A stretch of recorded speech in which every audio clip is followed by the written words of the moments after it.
அதிகாரம் வான் சிறப்பு. குறள் எண் 11.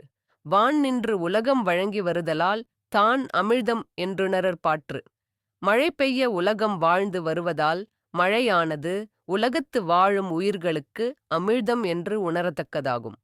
ஒரு பசுமை பூத்த கிராமத்தில் வர்ஷா என்ற ஒரு சிறிய பெண் வாழ்ந்தாள்.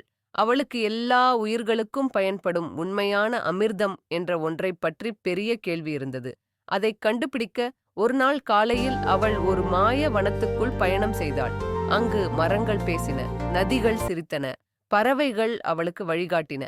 முன்னே செல்ல செல்ல அவள் ஒரு பழமையான புளிய மரத்தை சந்தித்தாள். அது ஞானமிகு மரம். அது சொன்னது, அமிழ்தம் தொலைவில் இல்லை, அது உணரும் தூரத்திலிருக்கிறது. தொடர்ந்து அவள் ஒரு வற்றிய பூமியைக் கண்டாள். மனிதர்கள் தண்ணீரை கவனிக்காமல் வீணாக்கியதால் நிலம் கருகியது. அவளது மனம் கனிந்தது. அப்போது மேகங்கள் கரைந்து மழை சிதறியது. அந்த தருணத்தில்தான் வர்ஷா உணர்ந்தாள், மழையே உண்மையான அமிர்தம். அதுதான் பூமிக்கு உயிரூட்டும் வரம். தண்ணீரை பாதுகாப்பது, மழையை மதிப்பது நமக்குள் இருந்த சிறந்த செயல் என்பதை அவள் புரிந்து கொண்டாள்.